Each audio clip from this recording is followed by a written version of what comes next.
హల్లెలూయా, praise lord. దేవునికి స్తోత్రం కలుగుగాక. వెలుగును గురించి మనం అందరం కూడా ధ్యానం చేసుకున్నామండి. అలాగే వెలుగుతో పాటు ఈ వెలుగు ఎవరు, వెలుగు ఏం చేస్తుంది, ఆ చీకటికి వెలుగుకి ఉన్నటువంటి వ్యత్యాసం ఏమిటి, ఆ చీకటిలో కొన్ని కార్యాలు జరుగుతూ ఉంటాయి, పగటి వేళల్లో కొన్ని కార్యాలు జరుగుతుంటాయి. ఏది శ్రేష్టమైనది అన్న విషయాలను కూడా మనము ధ్యానం చేసుకున్నాం. యెషయా గ్రంథము అందరికీ తెలిసినటువంటి లేఖన భాగమే. అయితే ప్రాముఖ్యమైనటువంటి మాటగా మనము జ్ఞాపకం చేసుకోవాలి. చాలా విలువైనటువంటి మాటగా, హృదయాలకు జీవితాలకు సంతోషము, ఆనందము, నెమ్మది, శాంతి అనుగ్రహించినటువంటి దేవుని మాట ఏమిటంది. కాబట్టి మరొకసారి మనము జ్ఞాపకం చేసుకుంటూ దేవుని యొక్క సన్నిధిలో ఆయన మాటలు జ్ఞాపకం చేసుకున్నాం. యెషయా గ్రంథము 60వ అధ్యాయం 1, 2, 3 వచనాలు చూద్దామండి. యెషయా గ్రంథము 60వ అధ్యాయం 1, 2, 3 వచనాలు ధ్యానం చేసుకుందాం. నీకు వెలుగు వచ్చి ఉన్నది, లెమ్ము తేజరిల్లుము, యెహోవా మహిమ నీ మీద ఉదయించెను. చూడుము, భూమిని చీకటి కమ్ముచున్నది, కటిక చీకటి జనములను కమ్ముచున్నది.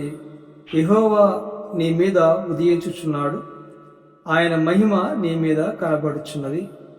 జనములు నీ వెలుగునకు వచ్చెదరు, రాజులు నీ ఉదయ కాంతికి వచ్చెదరు. ఈ లేఖన భాగంలో ప్రత్యేకంగా యేసుక్రీస్తు వారిని గురించి, ఆయన యొక్క ప్రత్యక్షతను గురించి, ఆయన యొక్క జననం గురించి తెలియపరచబడుతున్న అంశాలుగా ఉన్నాయి.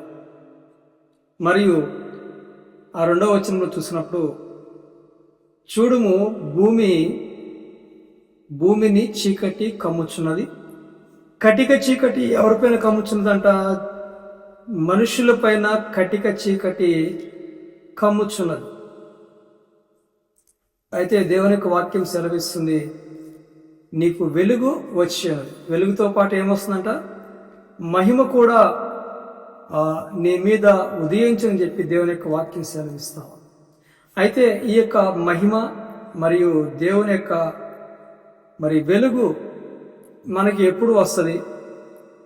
ఆయన యొక్క మహిమ మన పైన ఎప్పుడు కనపరచబడుతుంది? వాక్యం చూసినట్లయితే భూమి అంతా కూడా కటిక చీకటితోటి కమ్మపడి ఉన్నది. మనుషులందరికైతే కటిక చీకటి కమ్ముచున్నది అనేటువంటి లేఖనాలు చూస్తున్నాం. నీకైతే దేవుని యొక్క వెలుగు వచ్చి ఉందని చెప్పేసి దేవుని యొక్క వాక్యం సెలవిస్తుంది. చూడండి, మీ అందరి జీవితంలో కూడా యేసుక్రీస్తు ప్రభుల వారు వచ్చి ఉన్నారు. నీకు వెలుగు వచ్చి ఉన్నదంటే యేసుక్రీస్తు ప్రభుల వారు నీ జీవితంలో ఆయన వెలుగుగా వచ్చి ఉన్నాడు. వెలుగు అనగా యేసుక్రీస్తు ప్రభుల వారు, దేవాది దేవుడు. ఆయన యొక్క మహిమ మన మీద ప్రకాశిస్తుందని లేఖనం తెలియపరుస్తుంది. అదేవిధంగా దేవుని యొక్క వాక్యం కూడా సెలవిస్తుంది, చీకటి భూమిని కమ్మి ఉన్నది. కటిక చీకటి మనుషులందరి పైన కూడా అది కమ్ముకొనుచున్నటువంటి లేఖనాలు చూస్తుంది. అయితే ఆదికాండము 1వ అధ్యాయం మొట్టమొదటి అధ్యాయంలో మనం అందరం కూడా చూస్తున్నాము. 1వ అధ్యాయం 2వ వచనంలో చూసినట్లయితే, చీకటి అగాధ జలము పైన కమ్మి ఉండెను, దేవుని ఆత్మ జలముల పైన అల్లాడుచుండెను. దేవుడు వెలుగు కమ్మని పలకగా వెలుగు కలిగెను. వెలుగు మంచిదైనట్టు దేవుడు చూచెను. దేవుడు వెలుగును చీకటిని వేరుపరచు. సో ఆదికాండము మొట్టమొదటి అధ్యాయము 2వ వచనంలో కంటే ముందుగా అనేకమైనటువంటి విషయాలు దాచబడి ఉన్నవని మీ అందరికీ తెలియపరుస్తా ఉన్నాను. సో అందుకని ఇక్కడ మొట్టమొదటి లేఖనాలు చూసినట్లయితే, దేవుడు భూమిని ఆకాశంని ఏర్పాటు చేసి ఉన్నాడు. ఆకాశము పైన ఆయన నివసిస్తున్నాడు. మరి భూమి ఆయన యొక్క పాదపీఠముగా మనం అందరం కూడా చూస్తున్నాం. సో ఇప్పుడు ఈ భూమి పైన ఏముందంటే చీకటి ఉన్నది. ఈ చీకటి అంతా కూడా భూమిని కమ్మి ఉన్నట్లుగా చూస్తున్నాం. మనుషులందరి పైన కటికి చీకటి కమ్మినట్లుగా మనం అందరం కూడా చూస్తున్నాం.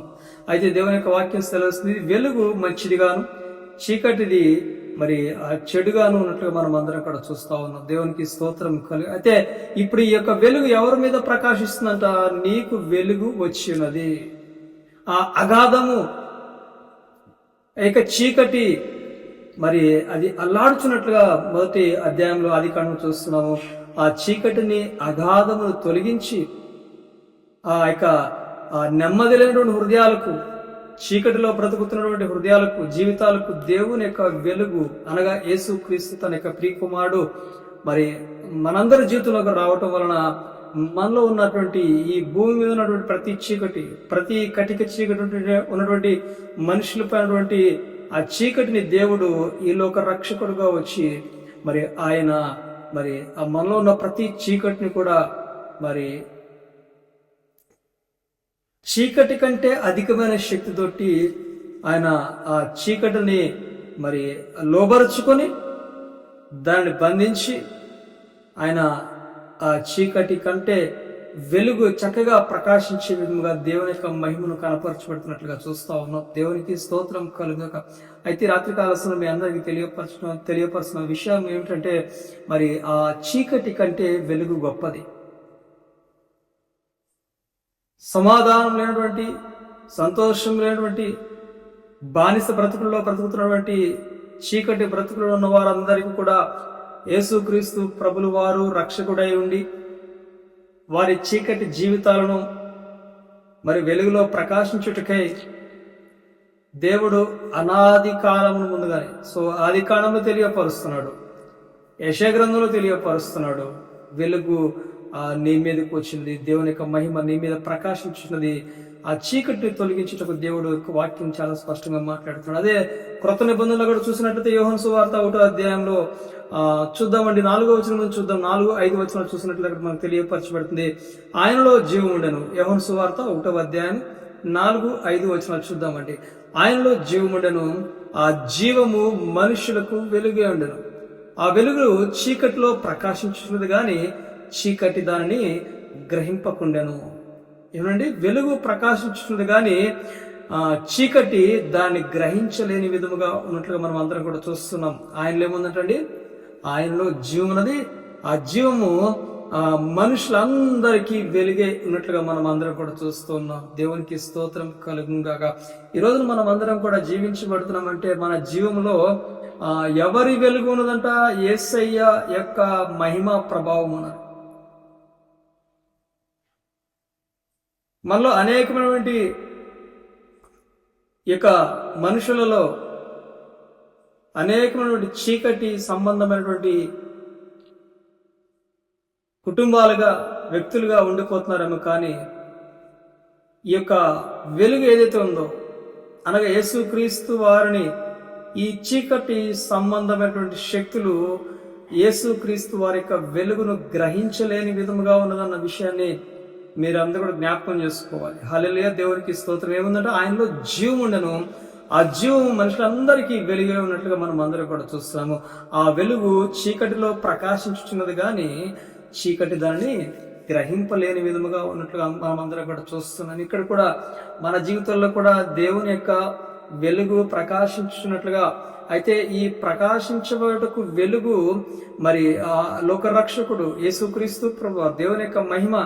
అయితే మనలో ఎల్లప్పుడూ కూడా ఆయన యొక్క జీవాత్మతోటి, ఆయన యొక్క పరిశుద్ధాత్మ శక్తితోటి మనల్ని ఆయన యొక్క ప్రభావం మనపైన ఉంటుంది. కానీ అయితే మనము ఈ లోక సంబంధమైనటువంటి అపవాది చేత ఈ భూమి అంతా కూడా చీకటితోటి కమ్మపడి ఉన్నది. అండ్ కటిక చీకటి మనుషులందరిపైన కమ్ముచున్నట్లుగా మనము ఈ లేఖనాలు చూస్తూ ఉంటున్నాం. యెషయా గ్రంథము 60వ అధ్యాయం 3వ వచనంలో జనములు నీకు వెలుగును వచ్చెదరు, రాజులు నీ ఉదయకాంతికి వచ్చెదరు అన్నటువంటి లేఖనాలు చూస్తూ ఉన్నాం. దేవునికి స్తోత్రం. ఈ రోజున మనం ఏ పరిస్థితిలో ఉన్నా అనేకమైనటువంటి చీకటి, అపవాది, సాతాను యొక్క శక్తులు నీకు కళ్ళకు ప్రత్యక్షంగా కనపరచబడుతున్నప్పటికి కూడా ఆ దేవుని యొక్క వెలుగు ఏదైతే ఉందో, దేవుని యొక్క మహిమ ఏదైతే ఉందో, దేవుని యొక్క కృప ఏదైతే ఉందో, ఆ కృపను బట్టి, ప్రేమను బట్టి, దేవుని యొక్క మహిమను బట్టి ఈ చీకటి దేవుని యొక్క బలమును గ్రహించలేని విధముగా ఉంది. ఈరోజు నువ్వు కూడా అనేకమైన అపోహలలో, సందేహాలలో, నాకు స్వస్థత కలుగుతుందా, నాకు నెమ్మది కలుగుతుందా, నా స్థితిగతుల పరిస్థితులన్నీ కూడా మరి మార్చబడతాయని సందేహపడాల్సిన అవసరం లేదని రూఢిగా ఇక రాత్రి కాలంలో మీ అందరికీ తెలియపరుస్తుంది. ఎందుకంటే నీవు పైన, నీ కుటుంబం పైన, నీ పైన దేవుని యొక్క వెలుగు ప్రకాశించున్నది. వెలుగు అనగా యేసుక్రీస్తు ప్రభువు వారండి. ఎవరు ప్రకాశిస్తారంట నీలో? యేసుక్రీస్తు ప్రభువు వారు ప్రకాశిస్తున్నారు. ఆయన యొక్క మహిమ కనపరచబడుతుంది. ఆ చీకటి కలిగినటువంటి ప్రస్తుతము చుట్టుపక్కల ఉన్నటువంటి స్థితిగతులు, పరిస్థితులు, బంధువులలో అవమానపరుస్తున్న మాటలు, లోకంలో అవమానపరుస్తున్న మాటలు, లోకంలో నిందలు వేస్తున్న నిందలు బట్టి నువ్వు కృంగిపోవాల్సిన అవసరం లేదు. దేవుడు తప్పకుండా ఆయన యొక్క వెలుగును ఎల్లవేళలో కూడా నీ పైన ప్రకాశింపచేయటకే ఈ లోకంలోకి ఆయన వచ్చి ఉన్నాడు.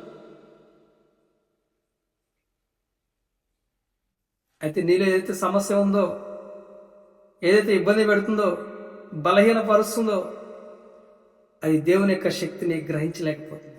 నువ్వు దేవుని బిడ్డలుగా, దేవుని ప్రియులుగా, ఆ యొక్క దేవుని పైన ఉన్నటువంటి విశ్వాసముతోటి ఆయన నాలో ప్రకాశిస్తున్నాడు. ఆయన వెలుగే ఉన్నాడు. వెలుగు మంచిదిగా అని చెప్పినాడు. ఆ మంచి తప్పు కూడా నాకు జరిగిస్తాడు. నా కొరకే ఈ లోక రక్షకుడిగా వచ్చి ఉన్నాడు. ఈ లోక రక్షకుడిగా మరి రక్షించడానికి వచ్చినటువంటి ఒకరిలో నేను కూడా ఒక్కడిని ఎప్పుడైతే నీ స్థితిగతులను బట్టి నీవు బలహీనపరచుకొనక దేవుని యొక్క వెలుగును బట్టి, దేవుని యొక్క జీవను బట్టి మరి ఆ యొక్క ఆది కాండంలో చూస్తాం. దేవునికి స్తోత్రం. మరి ఆ యొక్క చీకటి అగాధ జలముల పైన అల్లాడుచు. చీకటి నీ కుటుంబంలో అనేకమైనటువంటి సమస్యలతోటి, ఇబ్బందులతోటి నిన్ను ఇబ్బంది పెడుతున్నప్పుడు కూడా వాడికే సమాధానం లేని విధముగా, వాడికే ఒక తలంపు లేని విధముగా, వాడికే అపవాదికే ఆలోచన లేని విధముగా వాడు అనేక రకాలుగా ప్రయత్నం చేస్తూ వాడు బలహీనుడైపోతున్నాడు. కానీ దేవుని యొక్క వెలుగు, దేవుని యొక్క మహిమ అది మంచిదిగాను నీకు, నీ కుటుంబానికి దీవెనకరంగా ఉంటుందని తెలియపరుస్తూ యేసుక్రీస్తు ప్రభువారు ఎల్లవేళ కూడా నీ పైన, నీ కుటుంబం పైన ఆయన యొక్క మహిమ కనపరుస్తున్నాడు. ఆయన ప్రేమను చూపిస్తున్నాడు, ఆయన దయను చూపిస్తున్నాడు, ఆయన కనికరం చూపిస్తున్నాడు. ఆయన సమృద్ధి ఇవ్వడానికి ఆయన ఎల్లవేళ కూడా సిద్ధంగా ఉన్నాడు. అయితే ఆయన యొక్క సమృద్ధి, ప్రేమ, కృప ఎల్లవేళ కూడా నీ జీవితంలో జరుగుతుంది. అయితే నువ్వు జ్ఞాపకం చేసుకోవాల్సింది, ఉన్న స్థితిగతులను బట్టి, పరిస్థితిని బట్టి అపవాది వలన మరి ప్రతి మనుషుని పైన కటికి చీకటికి వచ్చేటకు వాడు ప్రయత్నం చేస్తున్నాడు. కాబట్టి వాటన్నిటిని బట్టి కాకుండా, ఉన్న స్థితిగతులను, పరిస్థితులను బట్టి కాకుండా, దేవుని పైన, దేవుడిచ్చిన వెలుగును బట్టి, ఆయనకి ఇచ్చిన జీవమును బట్టి, ఆయన ఇచ్చిన మరి మహిమను బట్టి, ఆయన కృపను బట్టి మీరందరూ కూడా సంతోషిస్తూ నిరీక్షణ కలిగిన వారుగాను, దేవుని యొక్క నామాన్ని మహిమపరిచేవారుగాను మీరందరూ కూడా ఉండాలని పరిశుద్ధాత్మ దేవుడు ఆయన వెలుగుగా మన యొక్క జీవితంలో ఎల్లవేళ కూడా చక్కటి జ్ఞాన వివేచనతోటి మనలందరినీ కూడా నడిపిస్తున్నాడని తెలియపరుస్తూ చెప్పడిన కొద్ది మాటలలో మరి యేసుక్రీస్తు ప్రభువు వారు వెలుగా ఉన్నారు. ఆ వెలుగు నీలో ప్రకాశించబడతా ఉంది. ప్రకాశించడం వలన నువ్వు దీవించబడుతున్నావు. దినదినము కూడా నువ్వు దీవించబడుతున్నావు. దినదినము కూడా అభివృద్ధి చెందుతున్నావు. నీలో ఉన్న సందేహాలు, నీలో ఉన్న అనుమానాలు, నీలో ఉన్న భయమును ఈ రాత్రి కాల సమయంలో తీసివేసి ఆ యొక్క వెలుగును సృష్టించినవాడి, వెలుగును బలపరిచినవాడి, ఆ వెలుగు ద్వారా మహిమను కనపరుస్తున్న దేవాదేవునికి వందనాలు చెల్లిస్తూ ఎల్లవేళ కూడా సంతోషం, సమాధానం, నెమ్మదిగా, ధైర్యంతోటి సింహం వల్లే మీరు అందరూ కూడా ఉంటారని తెలియపరుస్తూ చెప్పడం కొద్ది మాటలు దేవుడు దీవించి ఆశీర్వదించునుగాక.